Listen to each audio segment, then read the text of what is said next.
மக்களே 23வது Commonwealth games வந்து ஸ்காட்லாந்தில் உள்ள கிளாஸ்கோ நகரில் நடைபெற்று வருகிறது. இதில் இந்தியாவின் சார்பாக நிறைய வீரர் வீராங்கனைகள் பங்கேற்று வந்துட்டுருக்காங்க. இதில் பளுதூக்கும் வீராங்கனை மீராபாய் சானு இந்தியாவின் சார்பாக பளுதூக்கத்தில் பங்கேற்றிருக்காங்க. இவங்க வந்து மணிப்பூர் பகுதியை சார்ந்தவங்க. இவங்களோட வயது வந்து 31.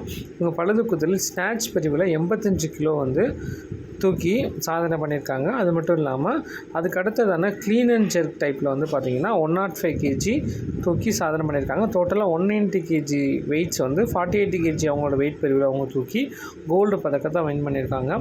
இது மட்டும் இல்லாமல் இவங்க வந்து நிறையா சாதனை பண்ணியிருக்காங்க. இதில் என்னென்னா 3வது முறையாக தொடர்ச்சியாக காமன்வெல்த் கேமில் அவங்க கோல்டு வாங்கியிருக்காங்க. 2018, 2022, 2026 3 டைம் வந்து அவங்க தங்கப்பதக்கம் வென்றிருக்காங்க. இதுக்கு முன்னாடி டோக்கியோவில் நடந்த ஒலிம்பிக் போட்டியிலையும் வெள்ளி பதக்கம் வாங்கியிருந்தாங்க. தொடர்ச்சியாக அவங்க தங்கம் வாங்கி இந்தியாவுக்கு பெருமை சேர்த்துருக்காங்க. இந்த 2026 காமன்வெல்த் கேம்லேயும் இந்தியாவோட ஃப்ளாக் பேரியராக மூவர்ண கொடி ஏந்தி செல்லக்கூடிய ஒரு நபராக வந்து அவங்க இருந்திருக்காங்க. அவங்களோட சாதனைக்காக வாழ்த்துக்கள்.